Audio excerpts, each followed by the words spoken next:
पैसों को लेकर चिंता, ये तो हम सबकी कहानी है ना? रिटायरमेंट का क्या होगा, बच्चों की पढ़ाई कैसे होगी, ये कर्ज का बोझ, मतलब सब कुछ एक साथ मैनेज करना कभी-कभी बहुत भारी लगता है। तो आज हम बात करेंगे डेव रैमसे के एक ऐसे प्रूवन प्लान के बारे में जो इस सारी उलझन को सुलझाकर एक बिल्कुल साफ रास्ता दिखाने के लिए ही बना है। हाँ, तो जैसा हम कह रहे थे, रिटायरमेंट की प्लानिंग, बच्चों के फ्यूचर के लिए सेविंग्स, ऊपर से क्रेडिट कार्ड के बिल्स, इतने सारे फाइनेंशियल डिसीजन एक साथ लेना, इसमें फंसा हुआ महसूस करना बहुत ही नॉर्मल है।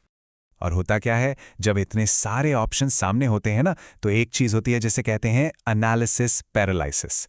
मतलब हम सोचने में, समझने में इतना ज्यादा उलझ जाते हैं कि कोई एक्शन ले ही नहीं पाते। और नतीजा, हमारी फाइनेंशियल सिचुएशन जहां की तहां अटकी रह जाती है। तो सवाल ये है कि इस फाइनेंशियल पैरालिसिस से बाहर कैसे निकलें? जवाब है इन 7 बेबी स्टेप्स में। ये एक ऐसा आजमाया हुआ रास्ता है जो फाइनेंशियल स्ट्रेस से वेल्थ बनाने तक का सबसे छोटा रास्ता है। इस प्लान का जो पहला फेज है ना, वो आपसे पूरा फोकस और तेजी मांगता है। रैमसी इसे कहते हैं गजेल इंटेंसिटी। मतलब सोचिए, जब एक हिरन पर चीता हमला करता है तो वो कैसे अपनी जान बचाने के लिए भागता है, अपनी पूरी ताकत झोंक देता है। बस वैसी ही तेजी और जुनून हमें अपने फाइनेंशियल गोल्स के लिए चाहिए। तो पहले 3 स्टेप्स आपकी फाइनेंशियल स्टेबिलिटी की नींव रखते हैं। स्टेप 1 में एक छोटा सा इमरजेंसी बफर बनाना है। स्टेप 2 पूरी तरह से कर्ज खत्म करने पर फोकस करता है। और स्टेप 3 एक मजबूत सेफ्टी नेट तैयार करता है। अब ये जो डेट स्नोबॉल मेथड है ना, ये इतना असरदार इसलिए है क्योंकि ये साइकोलॉजी पे काम करता है। जब कोई अपना सबसे छोटा कर्ज चुका देता है तो एक जीत वाली फीलिंग आती है ना? और यही छोटी छोटी जीतें आगे चलकर बड़े कर्जों से लड़ने का मोटिवेशन देती रहती हैं। और बेबी स्टेप 3 पूरा करने के बाद पता है कैसा महसूस होता है? बिल्कुल उस कहानी के तीसरे पिग जैसा जिसने अपना घर ईंटों से बनाया था। जब एक फुली फंडेड इमरजेंसी फंड तैयार हो जाता है ना, तो जिंदगी में कोई भी फाइनेंशियल तूफान आ जाए, आप उसके लिए तैयार रहते हैं। तो अब कर्ज चुकाने वाले उस इंटेंस फेज से निकलकर माइंडसेट में एक बड़ा शिफ्ट आता है। अब सारा फोकस होता है सोच समझकर लंबे समय के लिए वेल्थ बनाने पर। और ये तीनों स्टेप्स ये एक साथ चलते हैं। लेकिन यहां एक बहुत जरूरी बात है। दूसरे बड़े गोल्स से पहले अपना रिटायरमेंट सिक्योर करना सबसे जरूरी है। क्यों? सीधी सी बात है, बच्चे कॉलेज के लिए लोन ले सकते हैं, पर कोई रिटायरमेंट के लिए लोन नहीं ले सकता। और फिर आता है आखिरी स्टेप, अल्टीमेट गोल। एक ऐसी जिंदगी जीना जहां इंसान इतना दे सके, समाज पर ऐसा असर डाल सके जिसकी कभी कल्पना भी ना की हो। असली फाइनेंशियल फ्रीडम तो यही है। अब चलिए इस प्लान की सबसे कॉमन ऑब्जेक्शन पे आते हैं, क्रेडिट कार्ड रिवॉर्ड्स।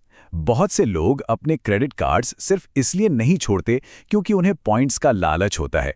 उन्हें लगता है कि वो सिस्टम को बीट कर रहे हैं। देखिए, क्रेडिट कार्ड रिवॉर्ड्स की मार्केटिंग और उसकी हकीकत में जमीन आसमान का फर्क है। ये कंपनियां हजारों एक्सपेरिमेंट्स करती हैं सिर्फ इसलिए ताकि लोग ज्यादा से ज्यादा खर्च करें, और ये पक्का करती हैं कि आखिर में जीत हमेशा उन्हीं की हो। ये एनालॉजी तो एकदम परफेक्ट है। रिवॉर्ड्स की जो वैल्यू हमें दिखती है ना, वो उन्हें पाने के लिए खर्च किए गए पैसों के सामने कुछ भी नहीं होती। ये बस एक छलावा है। तो जो लोग सोचते हैं कि वो पॉइंट्स का गेम खेलकर सिस्टम को हरा रहे हैं, असल में वो सिस्टम को नहीं हरा रहे। वो तो बस एक बहुत बड़े सोशल एक्सपेरिमेंट का हिस्सा है, जिसे डिजाइन ही इसलिए किया गया है ताकि उनकी जेब से पैसा निकाला जा सके। ये एक सीधी लेकिन बहुत पावरफुल सच्चाई है, और ये साफ साफ बताती है कि रिवॉर्ड पॉइंट्स के पीछे भागना क्यों असल में वेल्थ बनाने के रास्ते का एक रोड़ा है। ब्रायन की कहानी हमें उस इमोशनल सच्चाई से रूबरू कराती है जब कोई अपने कर्ज का सामना करता है और उसे बदलने का फैसला लेता है। ये सिर्फ नंबर्स का गेम नहीं है, ये एक लाइफ चेंजिंग डिसीजन है। सुनिए, 10,000 से ज्यादा करोड़पतियों पर एक स्टडी की गई। पता है क्या निकला? उनमें से एक ने भी ये नहीं कहा कि वो क्रेडिट कार्ड रिवॉर्ड पॉइंट्स की वजह से अमीर बना। Not a single one. Average की बात करें तो जो इंसान इन बेबी स्टेप्स को फॉलो करता है, वो करीब 10 से 12 साल में करोड़पति बन जाता है। ये आंकड़ा अपने आप में इस प्लान के काम करने का सबसे बड़ा सबूत है। ये बात सुनने में थोड़ी कड़वी लग सकती है, लेकिन ये सच है।